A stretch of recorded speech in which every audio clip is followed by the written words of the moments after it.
Hello viewers, I'm SB and welcome back to Sunless Skies, where it seems like the music just keeps getting better and better. I'm really into a lot of the things about this particular zone. Eleutheria has been a treat so far, provided that we don't go mad and or die here. It will have been a real treat.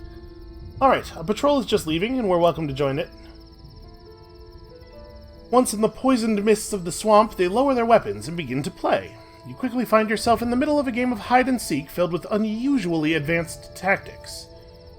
So we could abandon them and just forage or hunt for tea poachers, but I suspect that playing the game is probably going to lower my terror, and that's really the thing I'm most interested in. Your size puts you at a disadvantage against the ring-breakers, most of whom are small enough to crawl through hollow tree stumps and hide in the tall marsh grass. And it doesn't help that they are far more used to the poison in the air. Nevertheless, they agree that, for a grown-up, you weren't entirely rubbish. This is high praise indeed. We are mostly here to lower terror, just sort of on our way past. Got ourselves a port report, and I'm going to be honest with you, don't remember where it was that we lowered our terror. There was a place here, around here somewhere, right? I am allowed to visit the Midnight Garden. Were we allowed to do this before? Steps lead up to a wooden temple landscaped with flowers and gravel. Not just anyone is welcome. Mere money will not grease the wheels. The noise of the market fades slowly as you follow the rickety wooden steps down to the marsh. Bohemians, calling themselves midnight connoisseurs, have built a wooden pagoda overlooking the monastery to savor the taste of the leaves that grow within. Okay. How good can it be to be worth so much trouble? You would even ask? In this place? So close to its presence? The midnight connoisseurs stare at you coldly from behind their teacups. I mean, you can hardly do anything else from behind a teacup. Midnight connoisseurs are extremely choosy about who gets to savor the tea here. So I would need to be a better connoisseur of fine teas. Well, I know where we can get some teas, right? Let's browse the tea barrows. Am I... Nope. Not actually able to buy anything here.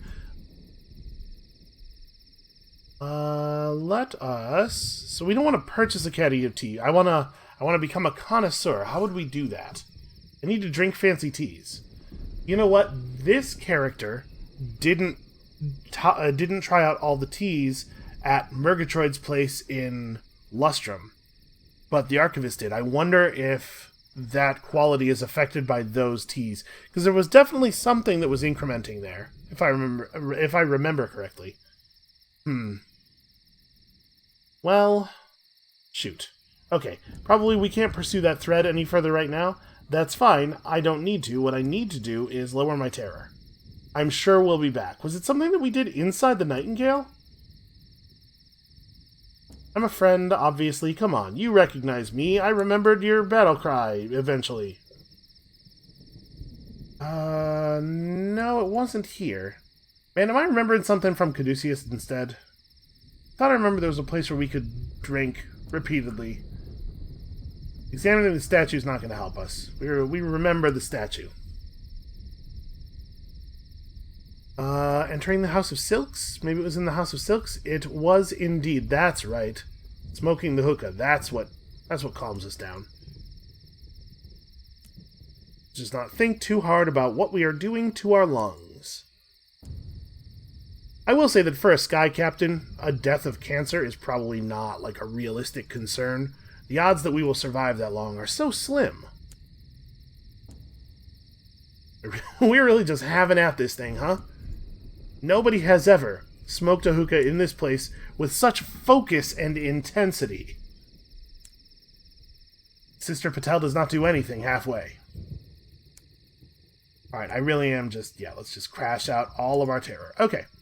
Ready to leave. Ready to move on. We have exploration to do. So we already bought all that stuff. We probably don't need more fuel and supplies, but we do have cargo space left. Yeah, sure. That's probably more than enough. Alright, let's get out of here.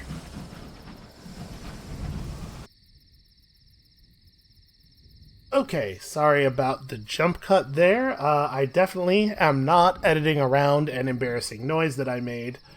There was a big flying thing in here, and it was suddenly right in front of my face. It turned out just to be a moth. It's just a moth. But I guess it's getting to be that part of the year again. Anyway. Listen, okay, in my defense, the last 2 summers we have had wasps nest inside the wall of the building.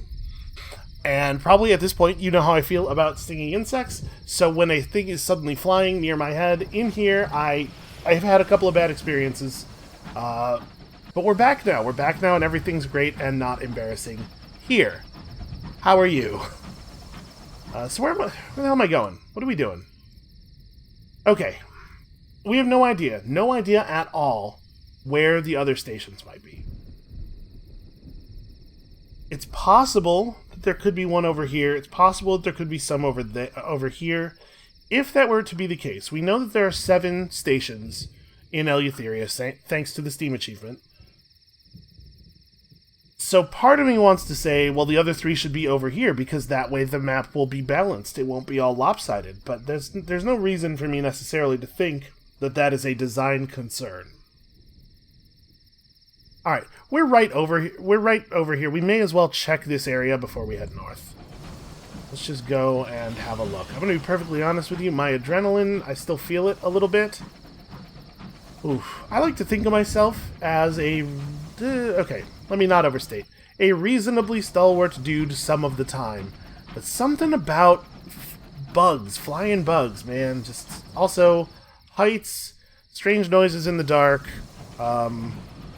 basically everything. So maybe not so stalwart. I'm not afraid of spiders. That's a point. Put that in the column. Alright. This is starting to feel like the worst parts of the Reach over here. And by the worst parts of the Reach, I basically just mean near Titania. We could probably afford to send out the bird. Not the bird, the cavy. The guinea pig. You know, we probably ought to... Okay, he's found a lootable up there. We'll go get that in a moment. He probably has a name.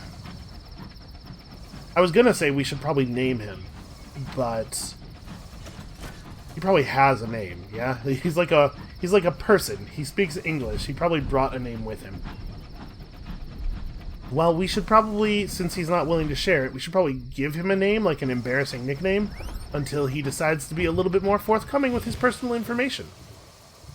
Let's maybe just drift around here a little bit.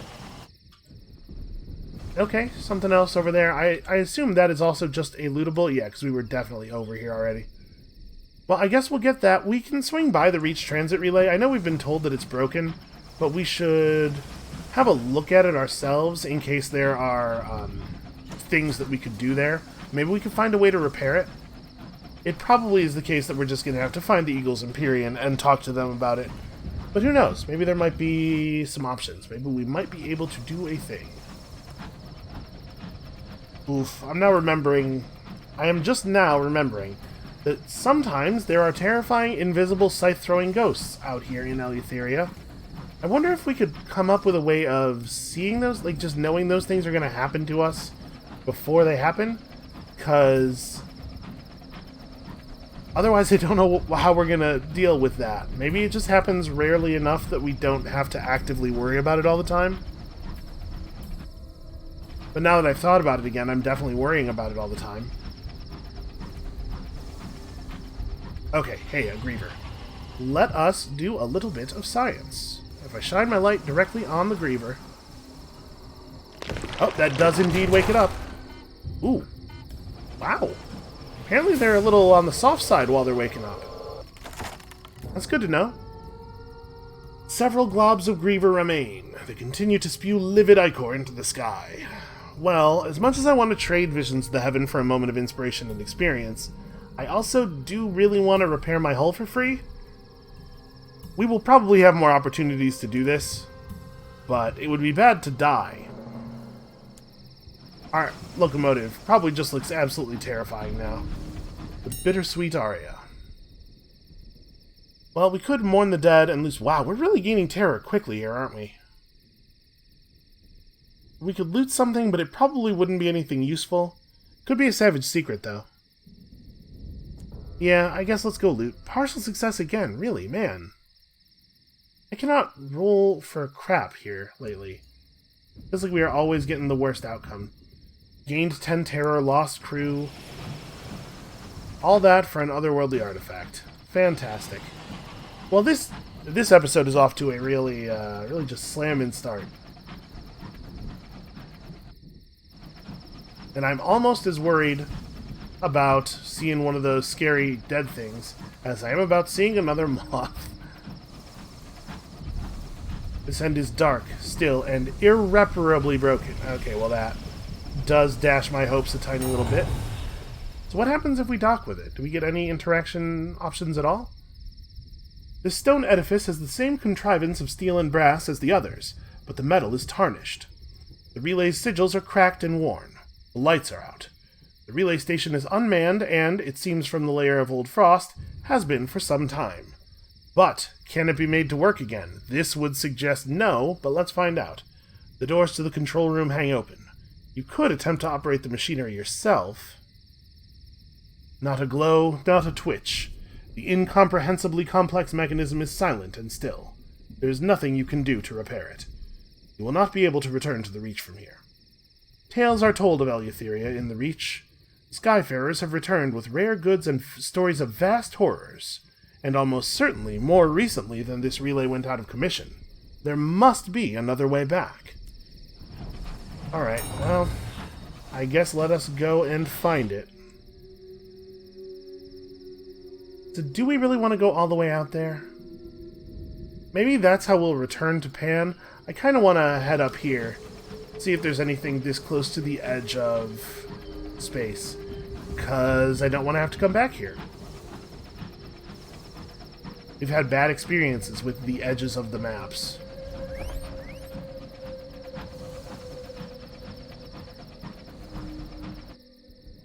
Okay, well, found something pretty much right away. Let's hope that it's nothing hugely terrifying. We're already gaining terror again. Gonna have to go back to Aklis and smoke ourselves silly. What is that? Well, it doesn't look like it's moving or anything. Did it do anything? Oh. I got a rock. But it did not go into the hold. Is it in my possessions? A fist-sized lump of rubbery secretions, with the color, texture, and commercial worth of earwax. Lovely. What a wonderful thing to have brought on board the ship on purpose.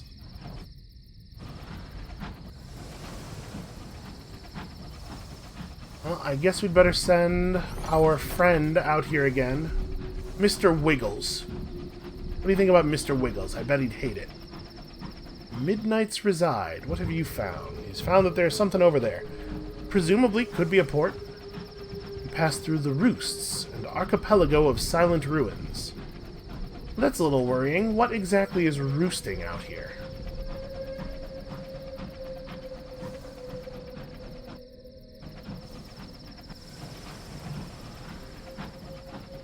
I'm listening very closely for anything at all. I don't think I hear anything. Kind of sounds like there might be a storm somewhere not nearby. Am I headed in the right? Yeah, okay, approximately the right direction. Aha! Okay, things can't always go poorly, right? As soon as I loot these, some kind of big monster's gonna jump out. Hey, what did I say?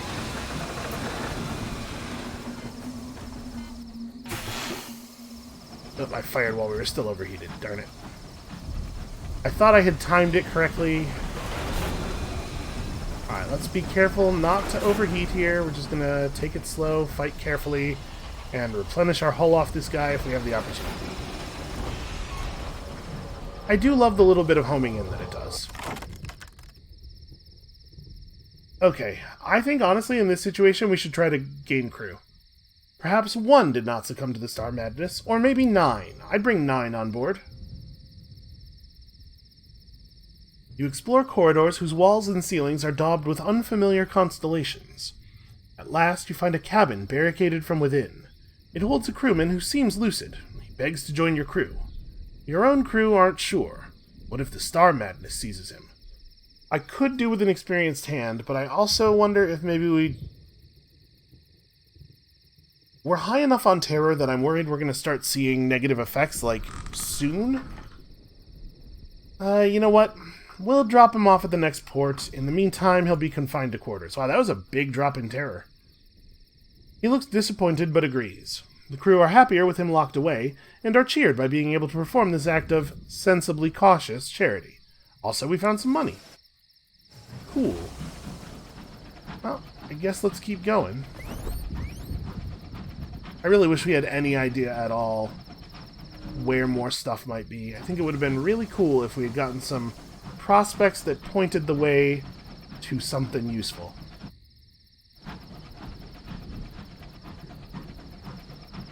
Looking like whatever that lootable was that we discovered first might end up being pretty far out of our way.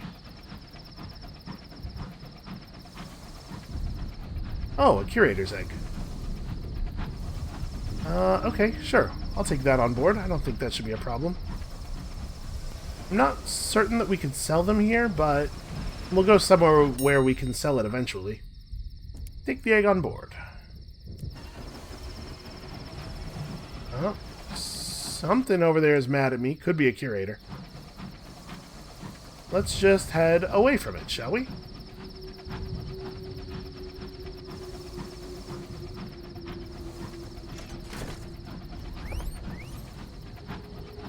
And we are consuming fuel a lot faster than supplies.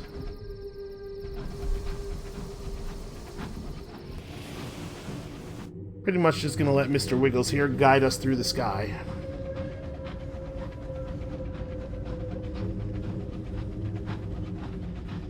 I do not like this. I do not like not having anything below us. I guess it's not really below in any meaningful sense, but you know what I mean. My stupid human brain is tricked into believing that that way down is dangerous. Oh dear. It's just another one of these. Let's get sort of close to it. Oh! Hey, another one of those shiny rocks.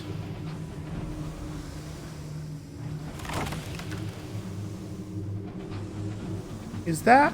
Hold on, that's a different color, right? Is there more than one kind of amber? It totally is. This one is the color of hope. Yeah, I suppose hope would be a sort of a nice orangey color, wouldn't it? Do you want to get close enough to this to pick up... Yeah, there we go. Oh, we got an Eleutherian mystery. There are mysteries in the dark, but other things too. Oh! Okay, maybe this is where the Undeparted are from, so let's just get the hell away from here then, shall we? Because I don't like that at all. I don't want to be near that.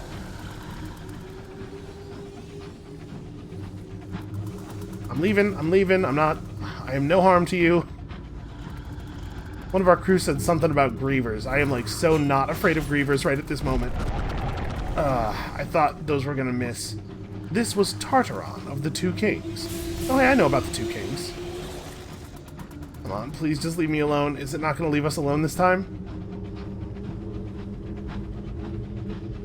Maybe we lost it? Hard to say for sure. Look at that shot. I mean, I know they home in a little bit, but still. That was comforting. We should probably lose terror. You gently shunt the larger pieces away. The crew are heartened to be doing something for the general good. Okay, so this might be where the Two Kings were doing their thing? Really? There's something back over that way? Alright, we're gonna loop around a little bit in the hopes of not encountering that extinguishment again. Actually starting to run a little low on fuel. We might have to go back to Pan pretty soon. Unless we can find something else.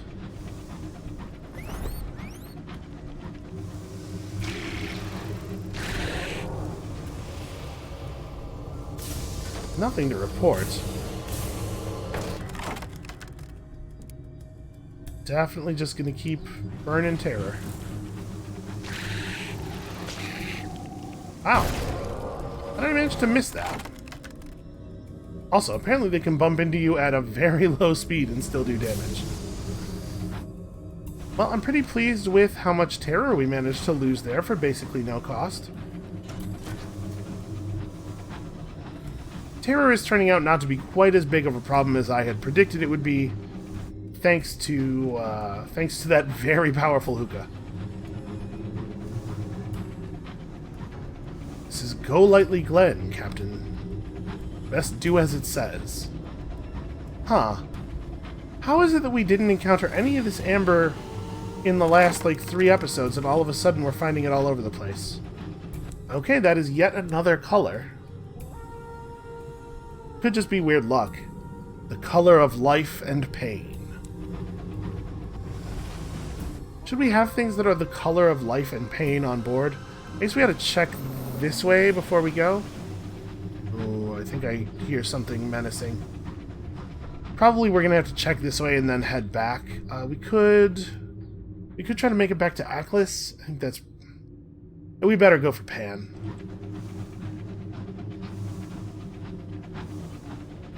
Yeah, we're burning fuel remarkably quickly.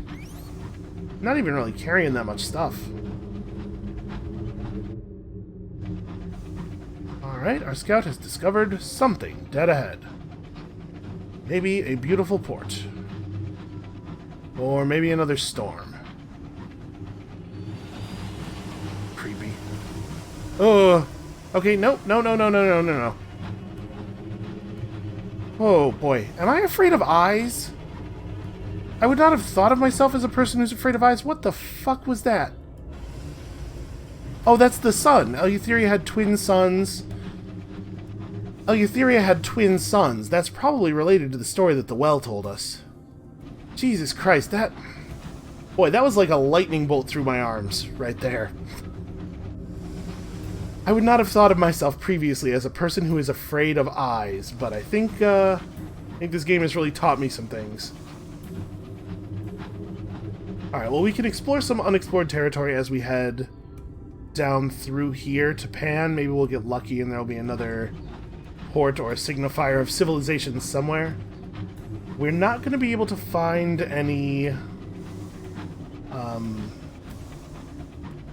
We're not going to be able to find any new prospects at Pan just yet. It's going to not be until the first of the month, I think. Oh, a Griever. As long as we're smart about this, is basically a free kill. Oh, Jesus. I must have brushed him with the light. Okay, please repair the hull.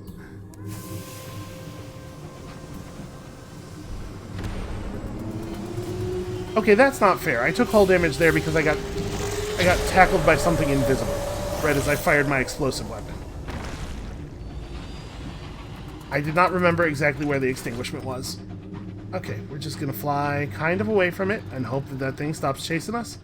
I wonder if there's something we could do to make those always visible. Oh boy. Okay, a narrow miss. Please blow up and give me some hull repairs. Thank you. Okay. It seems like we're gonna have a pretty easy time finding Grievers to repair our stuff if we need to. Oh god, that's gonna hit.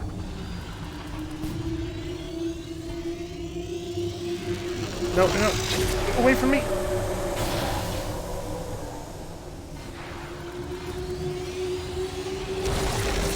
I was trying not to get pulled into that.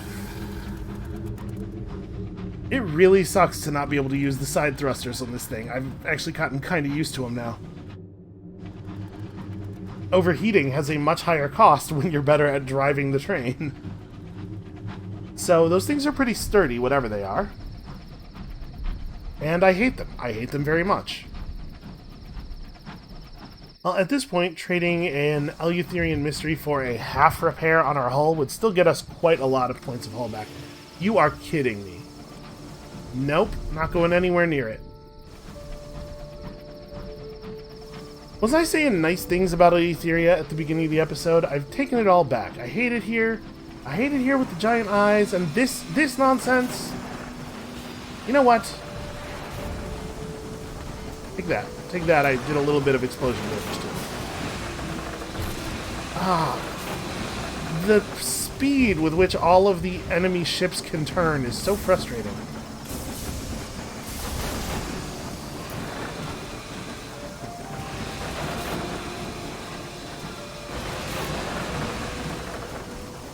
A bad time for a hitch. Really bad, yeah. That sucks. We lost a direct hit there to it hitching and then giving me control back 10 real-world seconds and 3 in-game seconds later. Let's just get to Pan. Screw this guy. I don't need him. Our terror is all jacked up again. Exploring out here is really dangerous. I'm kind of curious, are there any more places that we can dock around Pan? I bet that is another dock. Let's see. It's just like right here. Those extinguishments get really close.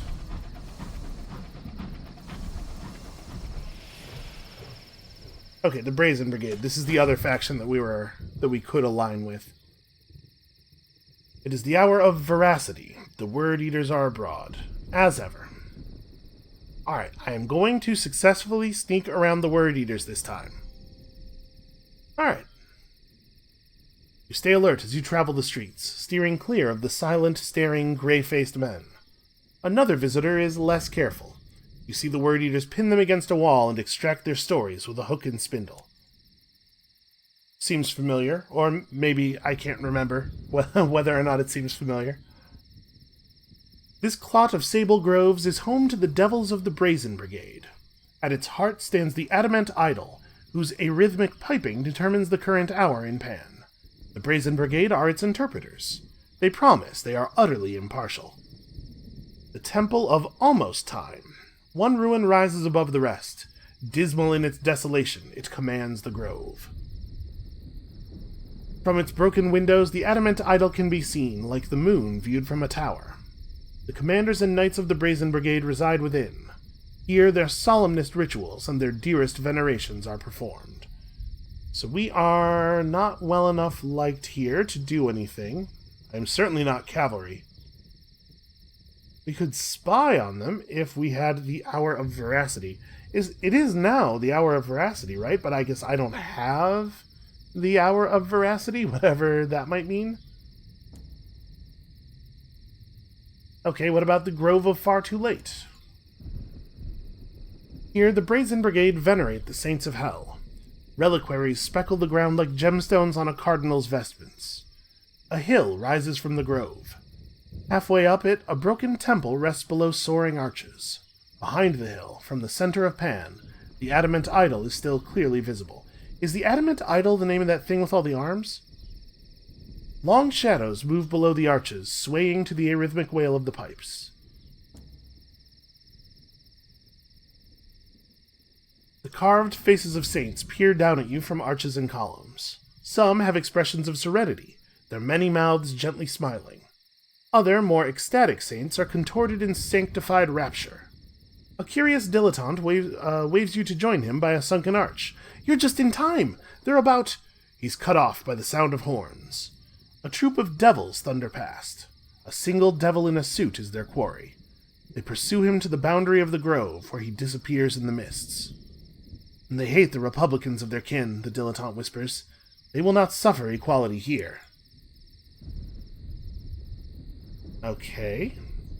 We can exchange mysteries with this guy. We could give him some mysteries in exchange for savage secrets. We could join the Brazen Brigade, but I'm not thinking that that is the right thing to do here. Oh, interesting. This is a way of getting royal dispensations.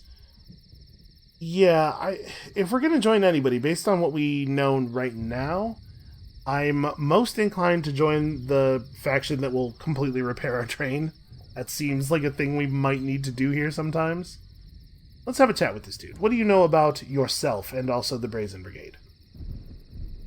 He looks up from his sketchbook. I wish to witness suffering. Not out of sadism, you understand, but my station in life has always been privileged. My art, myself, lacks something for it. Wishing to learn more of injustice, of doomed causes, I came here. The brigade have been very accommodating. I think they appreciate the interest. As for the brigade, they are unique among devils I've known. Their saints are the grand devils who once served in the heavens, but rebelled and were cast down or imprisoned or fled. The stories are inconsistent on that point. Okay, well that's not super useful. Alright, it seems like we have less interesting stuff to do with these guys. Is that the only one? The only one we were missing?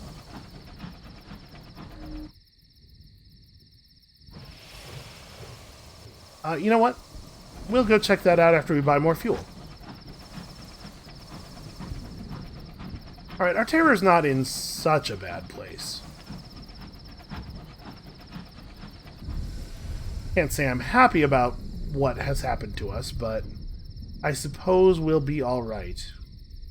A word eater buying eggs. So we can sell the egg for sovereigns or mysteries. We don't actually have a lot of mysteries incoming. We should probably do it this way. Oh wow, that was pretty good. The man takes the egg and holds it up to the light. He rotates it carefully, checking for cracks, perhaps? Finally, he grunts. As payment, he leans close and whispers half-truths of how the word eaters got their name. Hey, half-truths is good enough for me. So let's visit the Cypress King, turn in that one port report we have. And then... he's the one who told us about Eagle's Empyrean, right? Somewhere in Eleutheria beyond the Belt of Midnight. Not super helpful, actually.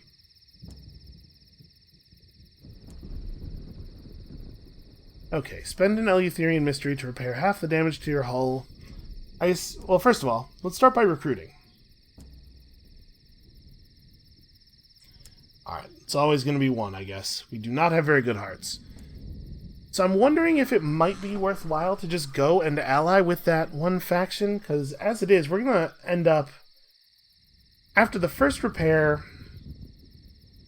we're still going to be really low on hull. I guess we can repair twice, get back 3/4 of what we're currently missing. That's not so bad. So 41 hull, and then another 20. Yeah, that's probably good enough for adventuring. We ended up with way more mysteries than I thought we were going to have. If we visit the theater in the secluded grove... yeah, that's right, nothing happens. We do not get to lower our terror anymore. Alright. Amberly Murgatroyd's assistant flags you down. That tea you brought to Aklis, it was meant to have information hidden in it for us to trade with visitors. It didn't, but Mr. Murgatroyd can't know that. Help the mistress out. Take 7 rolls of bombazine to her sister in Lustrum, and pack it full of any old secrets you might know. In exchange, she offers a cryptic benefactor.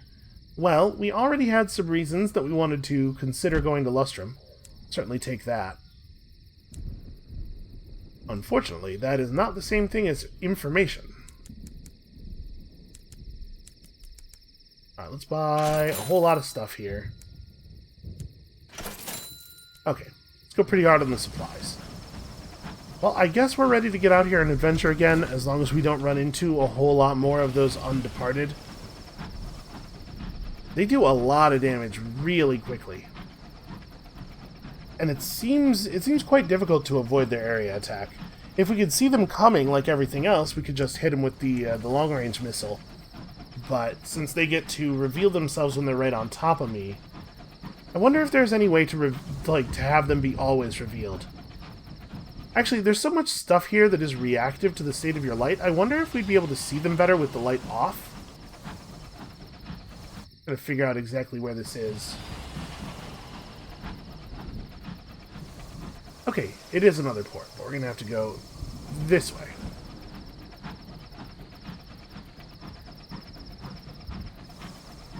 So some things here, like the Grievers, are actually things we should be excited to see every time, but other things, like the everything else, are just total misery.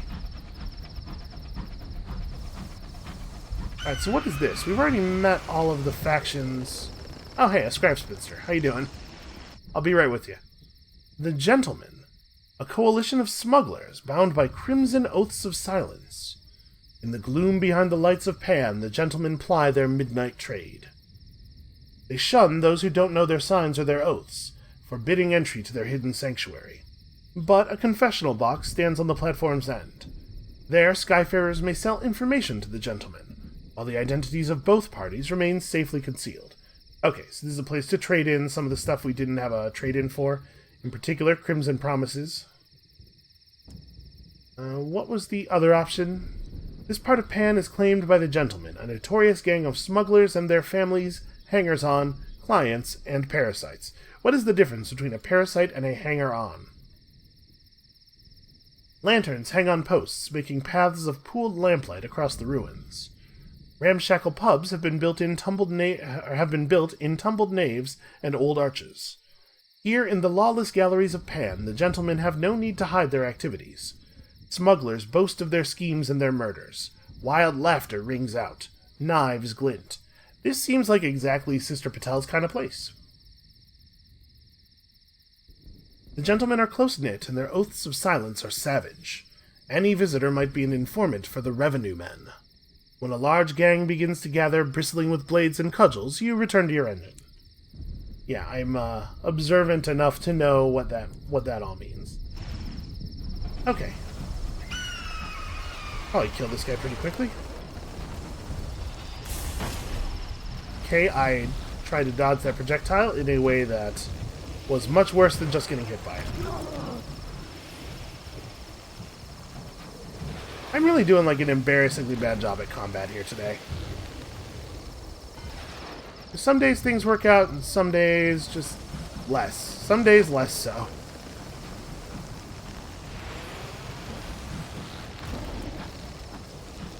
Okay, well that seems pretty bad for him.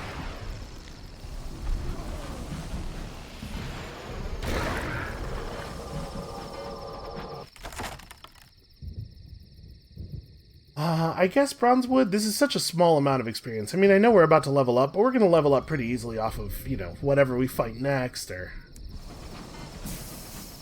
May as well pick up the Bronzewood. Okay, so we head up in this direction, and we just keep looking around. How thorough was I? Not that thorough. There definitely could be a port over there still. Well, let's hope it's not the one we were looking for. You are not where you thought you were. Damn it. Stupid waste waif. Well, we could push forward into stranger skies and hope that somewhere beyond we'll find familiar territories again. Or we could just double back and go back home and buy fuel. I mean, I guess we don't have to go back immediately. You know what? Let's press on. I'm curious what'll happen. A lonely house emerges from the mists. Networks of dead ivy still cleave to the walls. The windows and doors are open and dark. No smoke rises from the chimney. Wordlessly, your crew tether your engine. Ignoring your orders, some of them gather the belongings and prepare to disembark. "This is our stop," one of them says. Huh. Do we just let them go, or do I try to kick their asses? I could probably take them. I know what this roll says, but I have more faith in my fist than this. Yeah, I didn't say you could leave. Uh-oh. Jesus Christ. You bar the way. At first you shove them back, but when they persist, you resort to your fists. It is hopeless. The weight of them, their resolve, is too great. You fall, and they trample you as they crowd through the hatch, across the gravel drive, and into the house. The doors close. The mists fold in. Your engine lurches, suddenly adrift in the sky. The house is gone. Okay, so we now have only 6 crew. How many crew does it take to safely operate this train? It's more than that. Shit. Things have gone awry very suddenly, it feels like. These are the ruins of Tartaron, where many roads ended. Okay, the cavi detects something this way. I guess let's go find out what that is. It could be another port off of Pan yet. There might be another station. And if there is, I suppose that's a thing we ought to know about.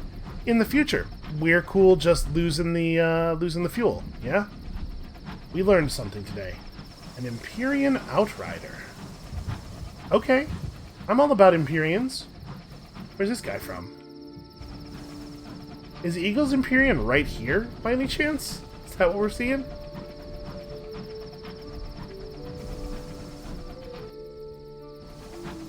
Oh, it was just this. It was just this locomotive. Though wasn't expecting that. What a dumb name to give your train. I mean, I guess I admire their commitment to a poetic death.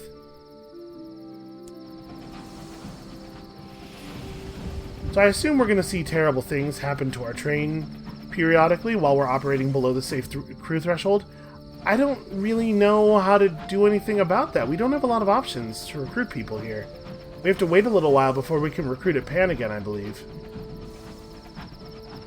I guess we'll just fly around and hope, and if we encounter one of those crazy hermits carving symbols into his skin, we have to invite him aboard, unfortunately. God, I cannot wait until we can figure out how to get out of here. Really, man? Could you, like, just once, could you look in the direction that we're looking? It feels almost aggressive at this point. Hold on. Got something over here. You found nothing. Not this? You didn't even see that? Of course we did. And he starts by immediately ramming me and causing damage in a way that was completely unavoidable. They call this the Dementing Reach. Yeah. Your skeleton crew are unable to keep the engine in a necessary state of repair. This morning, a leak filled an aft corridor with grey, noxious fumes. The good news is, I'm pretty good at repairing this part of the ship. Could order the crew to repair it, but I'm sure they'll just die. Or we could pay some supplies to not have to roll the die. I'm gonna roll it. I don't think we can afford to be paying stuff all the time here. We're really suffering. Fortunately, the broken pipes are accessible. You apply a quick temporary patch with tar, then allow the air to clear before effecting a more permanent repair.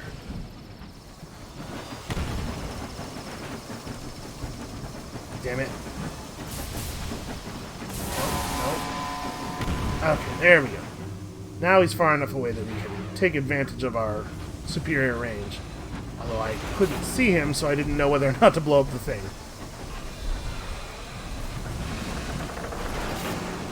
Okay, almost. Well, that's just a terrible shot is what that is. He seems to have lost control of his locomotive slightly.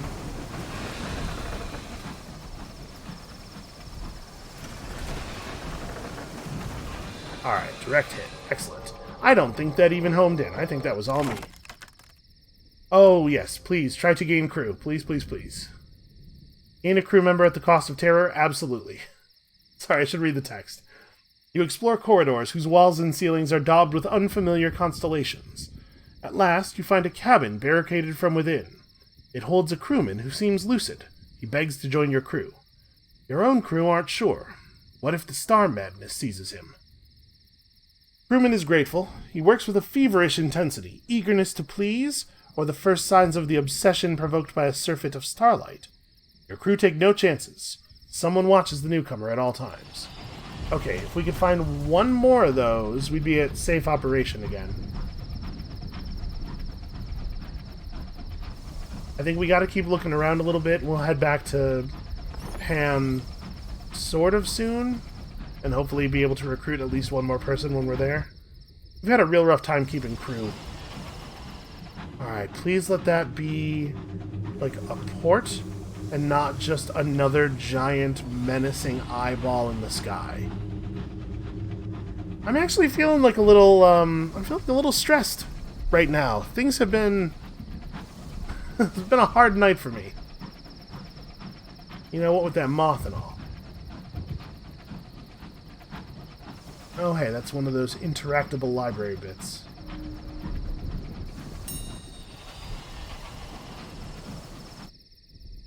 It's not easy to get to, whatever it is.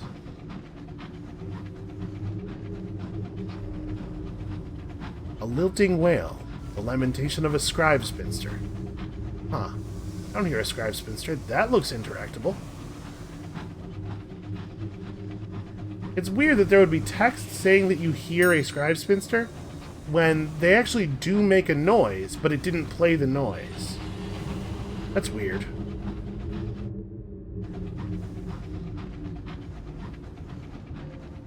Well, I gotta say, I'm feeling a little bit hopeful about this maybe being a port, or at least maybe being near a port.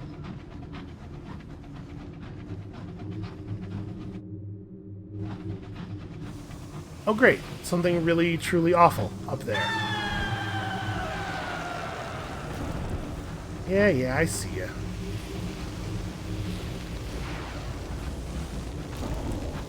I do like fighting these ones. They seem content to fight from a distance at which we have a significant advantage.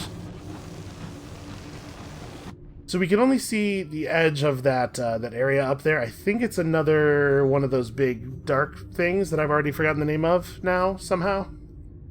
Your crew, undermanned and overworked, are struggling. One of them has failed to thoroughly secure your cargo. When a boisterous wind rocks your engine, the straps snap, sending boxes and barrels careening perilously about the hold. So we could abandon the hold, which, I mean, who knows what this could do. It says specifically supplies and cargo here, so I'm hoping that we can't lose fuel this way. Or we could order the crew to secure the cargo, which is a dangerous job. I'm gonna abandon the hold, because I don't think we can afford to lose crew. Okay, we didn't lose a bunch of stuff that we didn't have. One crate of supplies, I guess that's not so bad.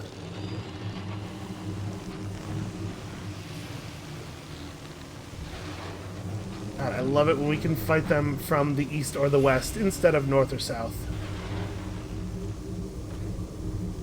So I'm gonna keep spinning. It's my perfect defensive strategy. Nothing can stop it. That's a terrible shot. I don't know what I was thinking there. A growing unease. Yeah, we're all feeling pretty terrified at the moment. Okay, I got a pretty generous aim assist on that one.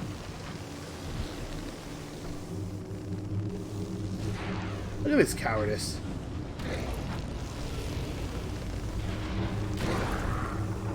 Okay. That's enough of that.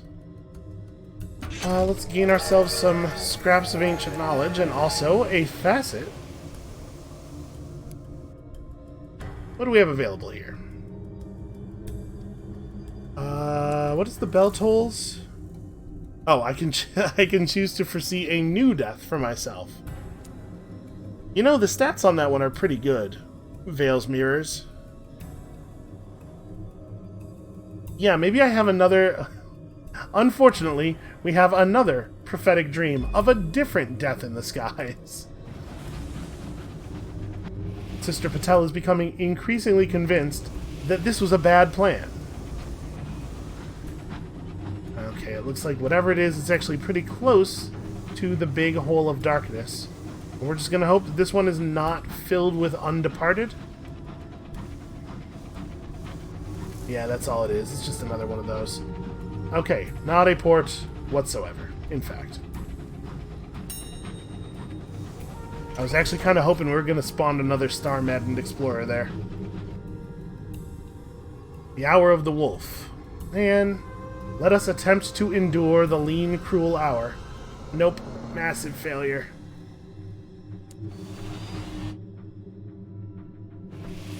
Yeah, sure, that could be a port. Fingers crossed, everyone. Starting to get a little worried. We could definitely just head back to Aklis and try searching again from there. We can just sort of reset ourselves every time we make it down to the southeast part of the map. Are we approaching... Okay, no. For a second there, I thought this was the edge of another one of those big storms. Okay, this looks like civilization. Piranesi. A prison without doors. Oh, good. Why can't we go to any place that's like a pleasant thing without doors? It's a big open-air garden full of candy, without doors. No, it's always got to be, this is a prison, this is where the devils live, here's a place where reality is on the other side of glass, and it keeps tapping at you. A mansion of immense size, surrounded by acres of neatly kept garden. It is tranquil here. In fact, it appears utterly devoid of life. The prison and the cottage. Polyhedric sculptures, the dimensions eye-wateringly off. The whole place is like an M.C. Escher painting. Grass of uniform color and uniform length. Placid canals crisscrossed at right angles. All bisected by a pale gravel path, leading to the door of a broad, ivy-shrouded mansion. Only its lack of windows betrays Piranesi as a prison.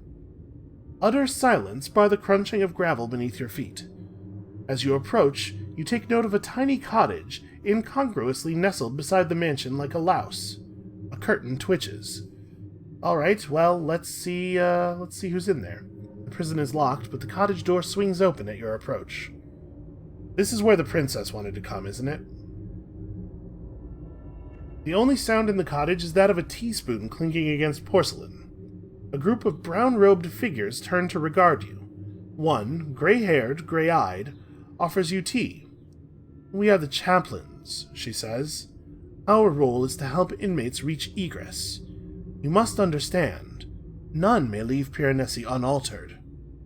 "We can be your guide," pipes another. "2 tours per visit. Choose your chaperone, and take care to follow the rules.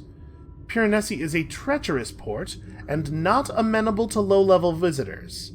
Well, that's certainly the first time we've ever seen something, a warning like that. Okay, why do I need a guide? Surely the place could be mapped.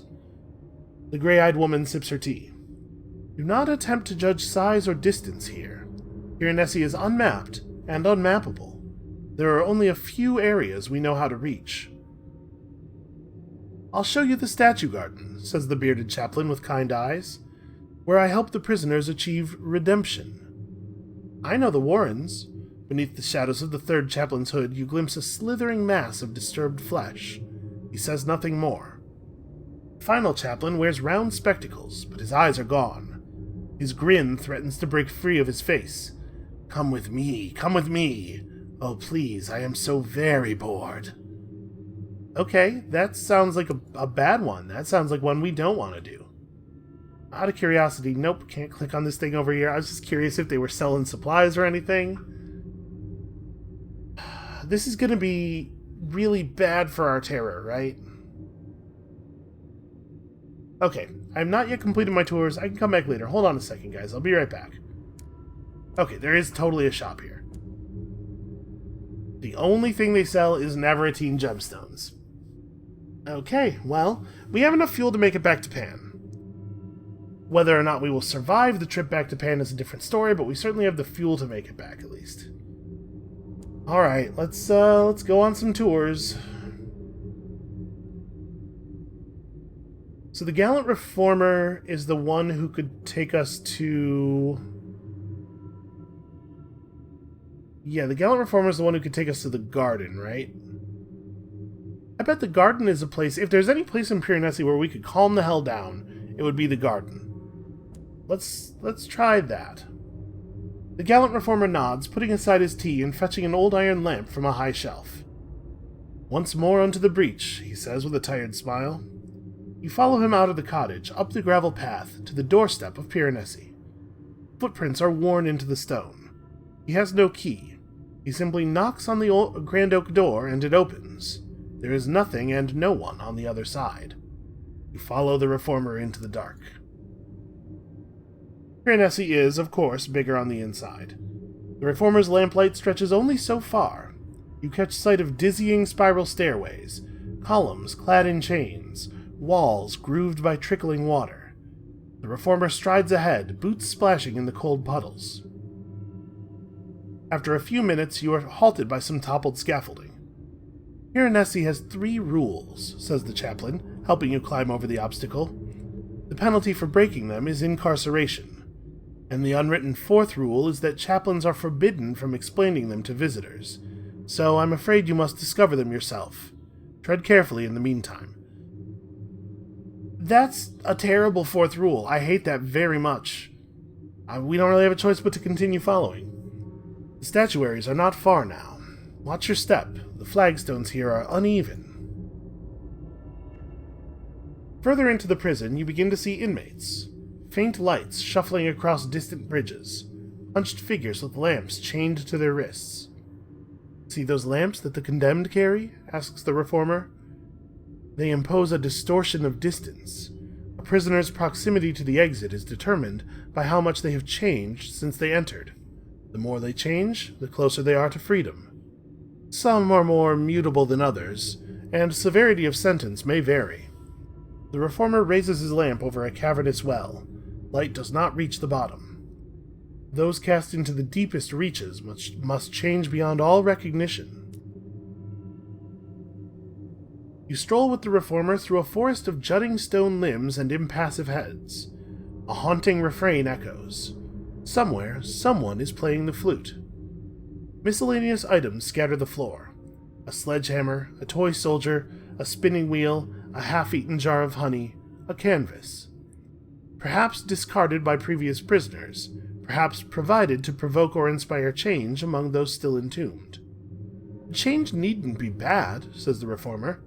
I try to help the prisoners improve themselves. Okay, well, it seems like I should maybe write a report before we leave here. I hope this isn't against the rules. Piranesi is vast, says the reformer. I've been here for centuries and can't pretend to know even half its secrets. But I can tell you everything about this little corner, if it pleases you. He focuses on the progress of the prisoners. William has been doing extremely well. I taught him croquet, and he's managed a new accent. Most importantly, he's agreed to meditate daily on his past wrongdoing. I fancy he's near to escape. I wish the same could be said for poor Philomena, who insists on justifying the actions of her past self. Okay, let's, I am awfully curious about the sound of the flute, but we really shouldn't just wander off, right? I do not want to get lost here. No, let's stick with the reformer, for now at least. The reformer moves between prisoners, fixing them one by one with an inescapable stare. For each, he has questions. What are your regrets? What suffering have you caused? Answer honestly. It's the only way you can escape. After that, the questions become specific, forensic. When the prisoner runs out of words, he quickly moves on and subjects another to his relentless interrogation. When he comes to the fifth prisoner, he steps back and nudges you. Your turn.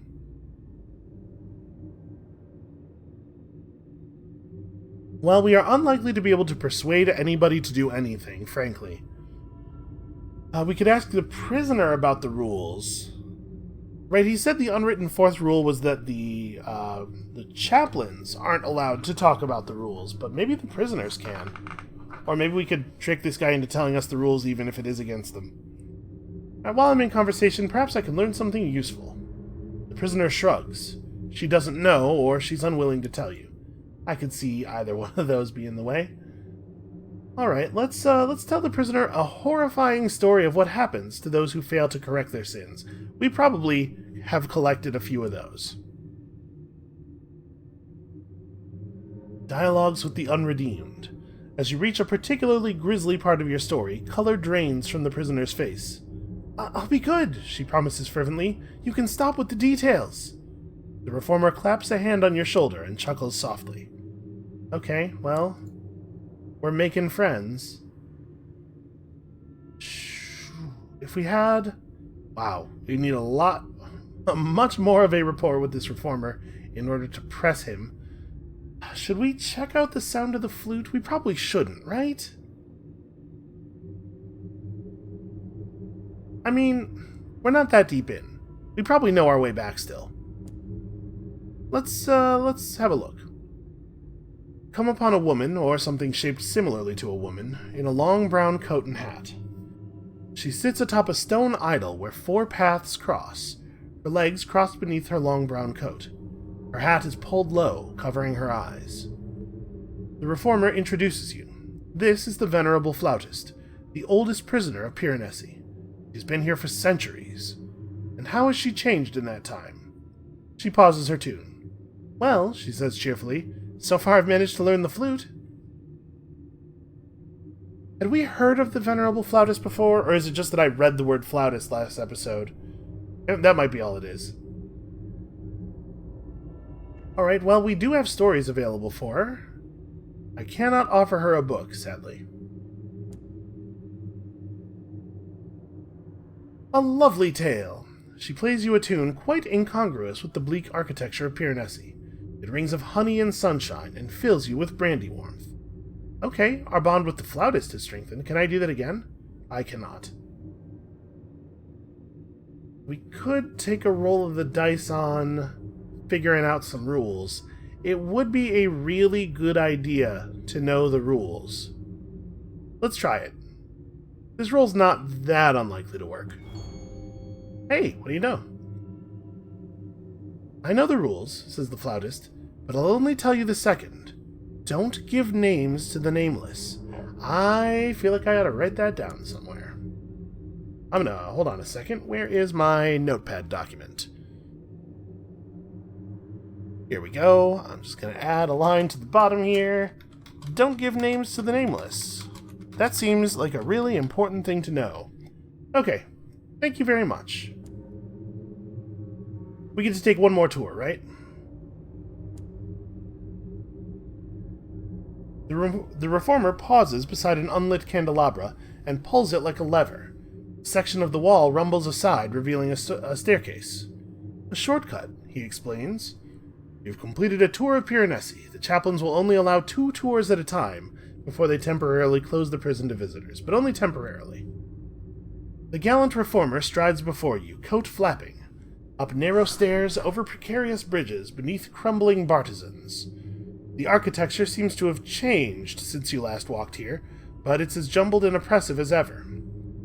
You pass a squalling thing clinging to the wall. It lacks structure or substance, except its stark eyes. What was my name? It mewls. I think that we should not talk to it. We could ask him what it is, I suppose, as long as we don't give it a name. I'm not going to tell it any stories. Well, it lost its identity without discovering a new one, says the reformer sadly. It has changed, but not enough, and it has diminished far more. Ignore it. There is no hope for it. Okay, that I believe you.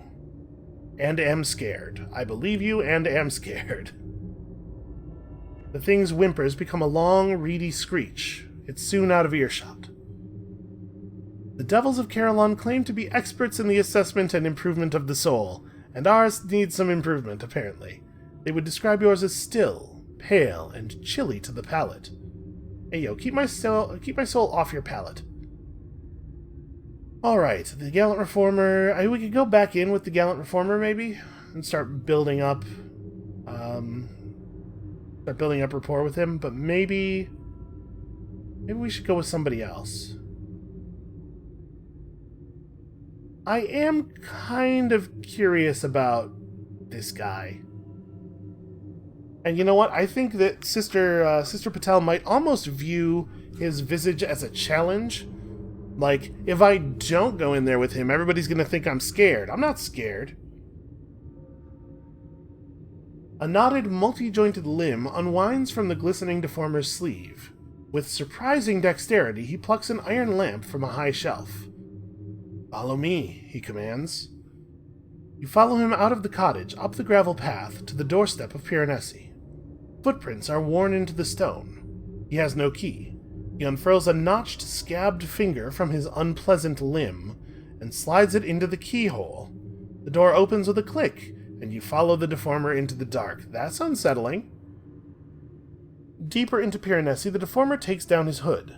Tangled flesh recoils in the cold air. He has eyes in all the wrong places. A dozen different varieties of mouth gulp in unison. I hope you understand that I am not going to be able to do a voice that would be fitting for this guy. Better. Tension has drained from his voice. Welcome to the Warrens. You descend into a brick-walled pit larger than a quarry. At the center stands a colossal column honeycombed with tunnels, the holes so small you couldn't squeeze an arm inside. One gaunt prisoner sits atop a spiked wheel, casually aiming a rifle at the deformer's head. Huh. That's strange.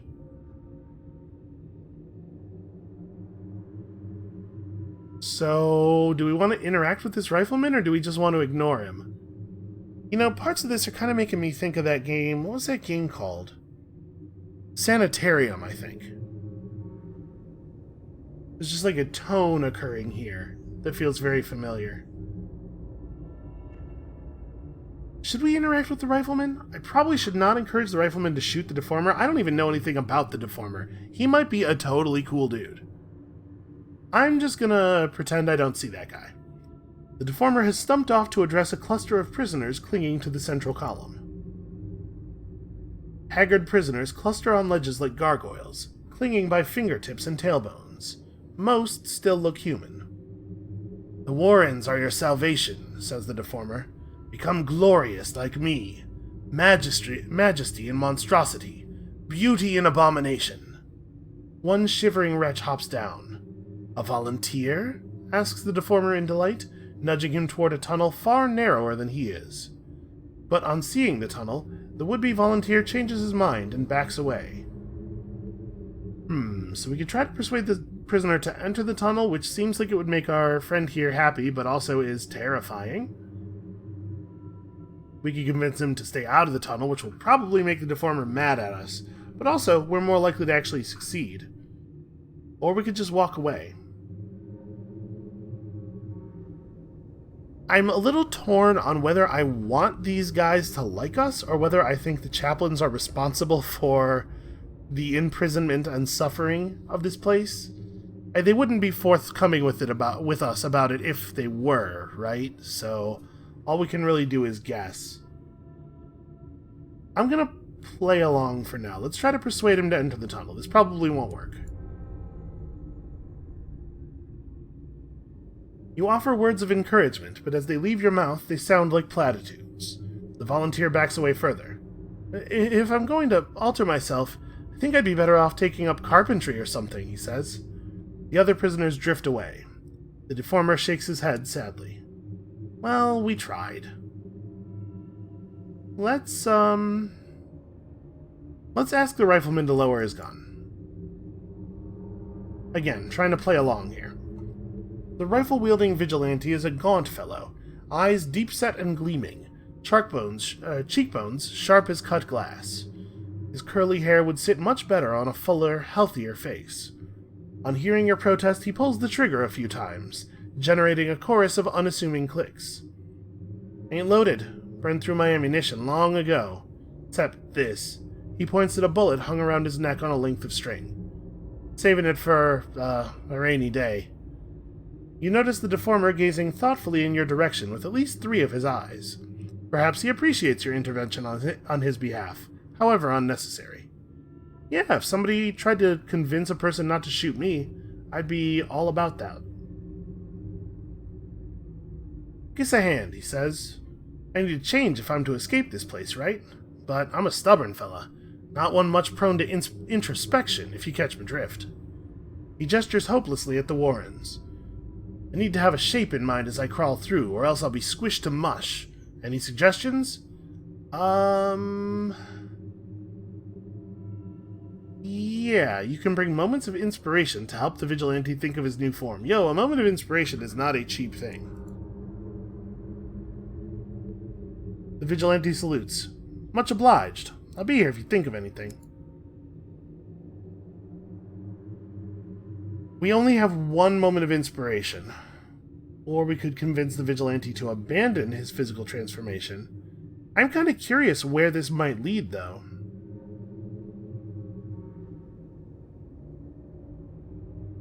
So, a moment of inspiration is a thing that we don't come across a lot.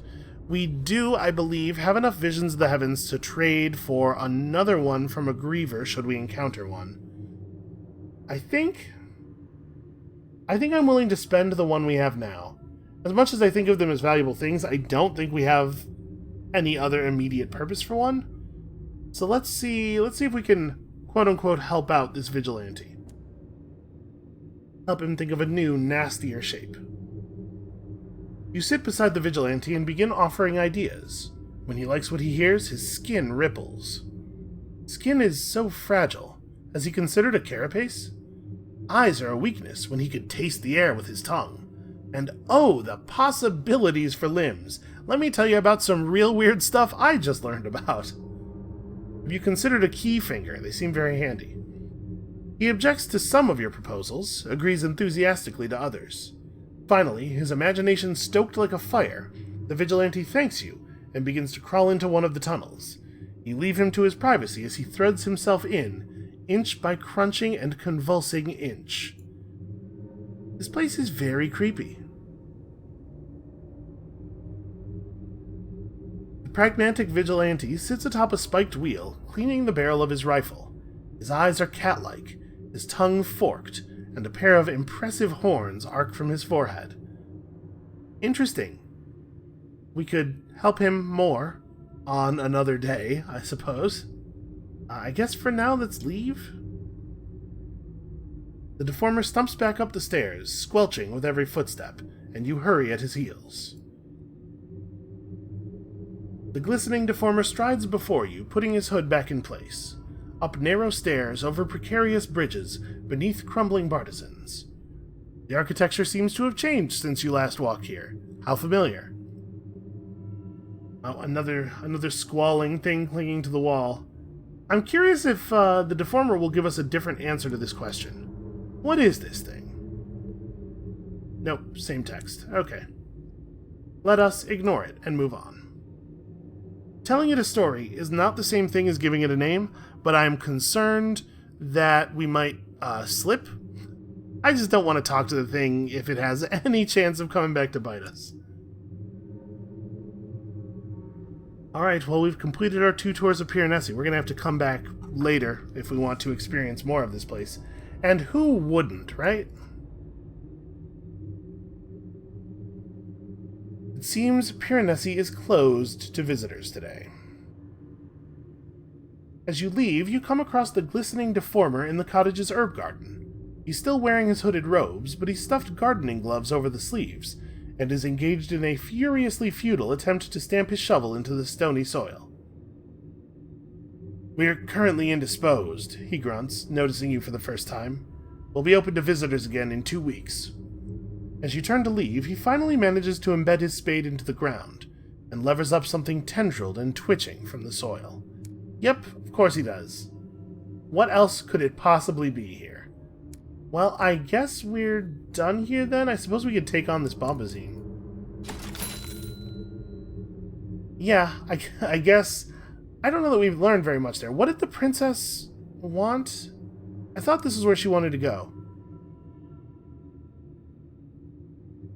The incognito princess would like to go to Piranesi and Carillon. But it says here she needs to visit a crossroads in Eleutheria.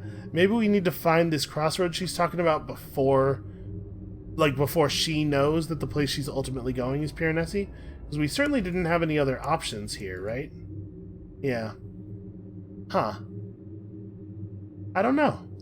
I guess this is something to consider over the break, because of course, that is it for us for today. We are out of time. Thank you all so much for watching.